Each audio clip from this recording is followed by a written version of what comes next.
Learning to control your emotions is a very useful skill for a happy life. It helps you feel more in charge and navigate daily challenges with a lot more ease. This guide will show you 5 simple steps you can start using today. They are easy to understand and can make a big difference in how you feel and act. Emotions are a natural part of being human, like waves in the vast ocean. They come and go, some big and some small, but they don't define who you are. The goal is not to stop feeling emotions or to get rid of them. The true goal is to understand them and respond to them in a much healthier way. When you manage your feelings, your relationships with others can greatly improve. You communicate better and have fewer conflicts with the people you care about, creating more positive interactions. It also boosts your own mental well-being and reduces your overall stress levels. You will find yourself feeling calmer and more peaceful inside your mind, which is very valuable. This process takes time and a lot of consistent practice, so be very patient. Don't expect to be perfect overnight. Just focus on making small, steady progress each day. Think of it like learning to ride a bike or play a new instrument. At first, it feels a little wobbly and quite awkward, but it gets easier with practice. We will explore each step in detail, giving you practical tips and examples. You will learn how to apply these ideas to your own unique situations and circumstances. Let's begin this journey toward greater emotional balance and inner strength together. The first step is perhaps the most important one, simply noticing what you are actually feeling. The very first step is to pause and ask yourself a simple question. The question is this: what am I feeling right now? Give that feeling a name. Simply naming the emotion can reduce its power over you almost immediately. It is like turning on a light in a dark room. Things become much clearer to see. Try to be as specific as you possibly can with your emotional vocabulary. Are you just angry? Or are you feeling frustrated, annoyed, disappointed, or perhaps even betrayed? Expanding your emotional vocabulary helps you understand the nuances of your inner world. Keep a list of feeling words to help you identify what you are truly experiencing inside. You might feel sadness, joy, fear, anger, surprise, or even disgust. These are some of the basic emotions that everyone around the entire world experiences from time to time. Sometimes you might feel a mix of different emotions all at the same time. For example, you could feel both excited and nervous about starting a brand new job. Pay close attention to the physical sensations that are happening in your body. Emotions often show up as physical feelings before your mind even recognizes them as something more. For instance, anger might feel like a tightness in your chest or heat rising. Anxiety might feel like butterflies in your stomach or a very rapidly pounding heart. Sadness could feel like a heavy weight on your shoulders or a lump in your throat. Noticing these physical clues can help you identify your emotions much more quickly. Try doing a quick body scan when you feel a strong emotion arising. Start from your toes and slowly move your attention all the way up to your head. Notice any areas of tension, tightness, or other unusual physical sensations. Simply observe these feelings without trying to change them or make them go away just yet. It's also important to understand the difference between primary and secondary emotions. A primary emotion is your first instant reaction to a situation, like feeling hurt by criticism.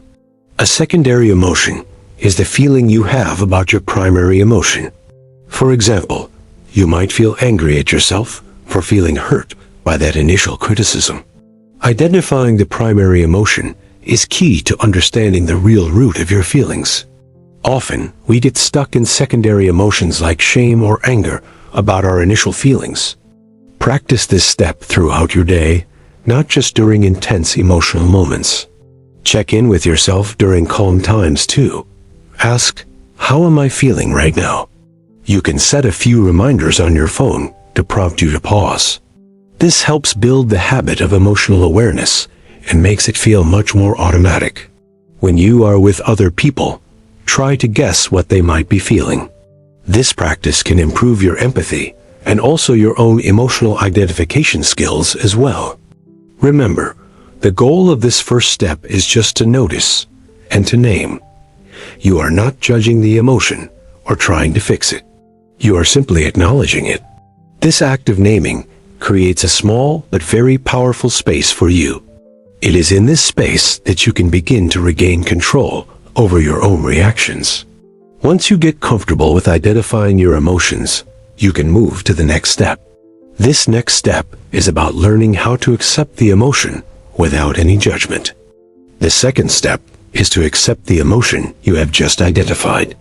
This means allowing the feeling to be there without trying to push it away or fight it. Acceptance does not mean you like the feeling or that you approve of it. It simply means you are acknowledging its presence in this moment without any added resistance. When you resist an emotion, it often becomes much stronger and more persistent. What you resist persists. What you accept can begin to flow through you more freely. Think of your emotion like a visitor that has knocked on your door. Instead of barricading the door, you calmly open it and let the visitor sit down. You don't have to serve the visitor tea or entertain it for long. You just acknowledge its presence, letting it know that you see it there for now. Say to yourself, "It's okay that I am feeling this way right now." This simple phrase can bring a sense of relief and also a sense of self-compassion. Fighting your feelings is like trying to hold a beach ball under the water. It takes a lot of energy, and eventually, the ball will pop up unexpectedly. Allowing the feeling is like letting the beach ball just float beside you. It's still there, but you are not wasting all of your energy fighting against it. Be kind to yourself for feeling the way you do. Whatever that feeling is, remember that all of your emotions are valid. They are signals from your body. Many of us were taught to suppress so-called bad emotions like anger or sadness. This step involves unlearning that habit and allowing yourself to feel everything that arises. Mindfulness is a powerful tool for practicing acceptance of your internal state. It involves paying attention to the present moment on purpose without any form of harsh judgment. You can try a simple breathing exercise to help you with the process. Close your eyes and focus on your breath as it moves in and out of your body. As you breathe, notice the emotion you are feeling as a physical sensation. Where do you feel it most strongly? Just observe it with a gentle, curious attitude. Imagine breathing into the area where you feel the emotion most intensely. On the exhale, imagine creating a little more space around that very specific physical sensation. You are not trying to breathe the feeling away from your entire body. You are simply breathing with it, allowing it to be there without any extra resistance. Remember the metaphor of emotions as waves in the ocean we talked about. You can't stop the waves from coming, but you can definitely learn how to surf.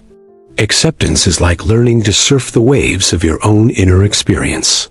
You ride the feeling until it naturally loses its energy and finally subsides on its own. This step can be very challenging, especially with very painful or intense emotions. It is a skill that will get easier with a little bit of regular practice. Practicing acceptance helps to lower the emotional intensity and the overall charge. It prevents the emotion from spiraling out of control and taking over your entire perspective. After you have allowed the emotion to be present, you are now ready. You can move on to the third step, investigating why this feeling has shown up. The third step is to investigate the cause of your emotion with curiosity. Now that you have named and accepted it, it is time to understand its message. Ask yourself, why am I feeling this way? Or what triggered this feeling? You are becoming a detective of your own mind, looking for important clues about your experience. The trigger could be an external event, like someone's comment or a difficult situation. It could also be an internal event, such as a memory or a thought. Often, our emotions are not caused by the event itself, but by our interpretation. It's the story we tell ourselves about what has just happened that matters. For example, if a friend cancels plans, you might feel disappointed or angry. The feeling depends on the thoughts you have about their cancellation, not the cancellation itself. You might think, they don't value my time, which leads to anger. Or you might think, I was really looking forward to it, which leads to disappointment. Try to identify the specific thought that is connected to your powerful feeling. This connection between thoughts and feelings is a very important one to understand and master. Journaling can be an incredibly helpful tool for this investigative step. Writing down your thoughts and feelings can reveal patterns and triggers you are not aware of before. When you journal, don't worry about grammar or making perfect sense of it all. Just let your thoughts flow freely onto the page without any kind of judgment. Consider if the current situation reminds you of something from your past experiences. Sometimes our emotional reactions are stronger because they are connected to older, unresolved feelings from before. Also, look for any unmet needs that might be underneath the emotion. For instance, anger might be a sign that a boundary has been crossed and needs attention. Sadness might signal a loss or a need for comfort and connection. Anxiety might point to a perceived threat or a deep need for safety and some reassurance. Your emotions contain valuable information if you take the time to listen carefully. They are like messengers trying to tell you something important about your well-being and needs. Approach this investigation with a spirit of gentle curiosity, not harsh interrogation. You are not blaming yourself or others. You are simply seeking to understand the situation better. Sometimes you might not know the exact reason for your feeling right away. That's perfectly okay. Just the act of looking can be very helpful and insightful. It can also be useful to talk to a trusted friend or family member.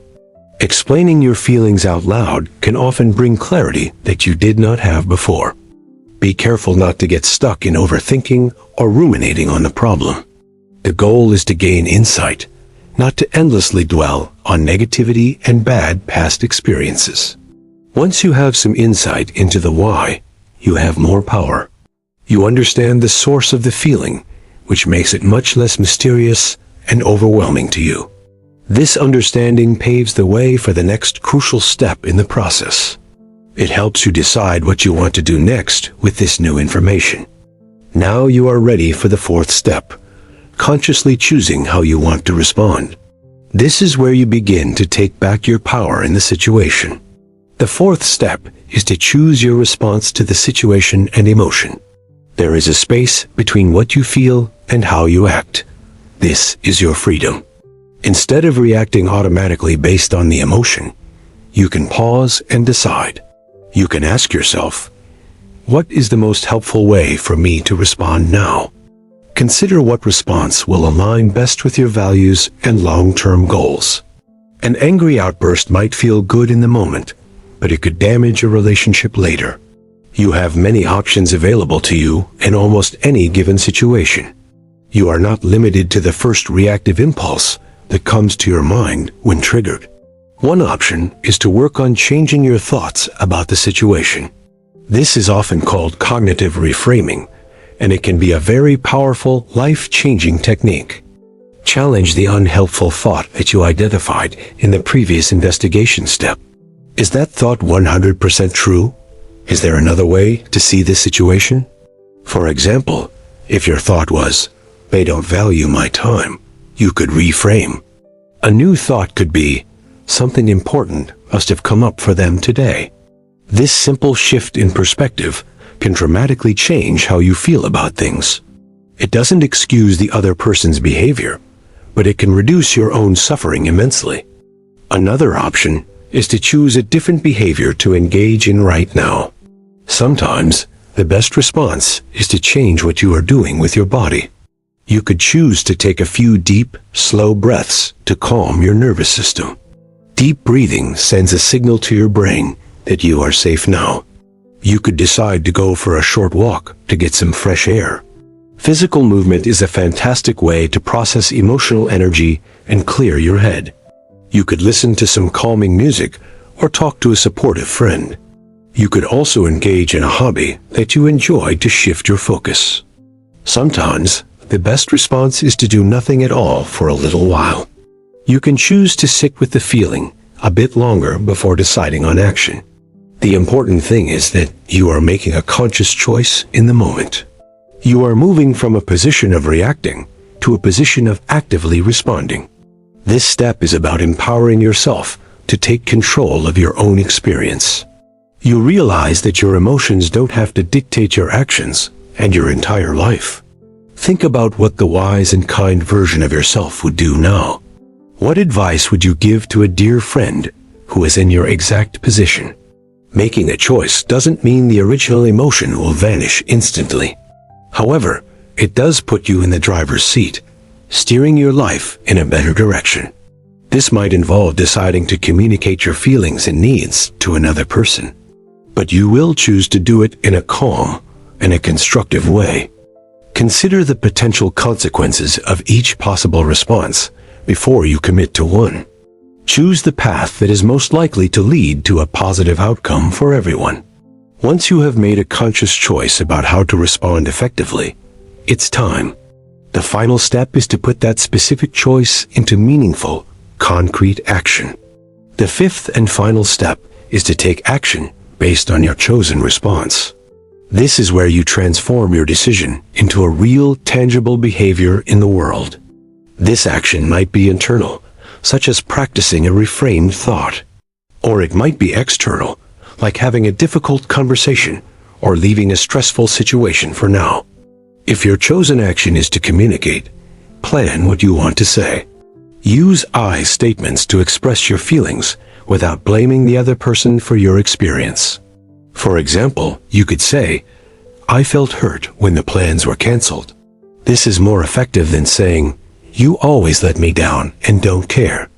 If your action is self-soothing, then fully commit to it for a few minutes.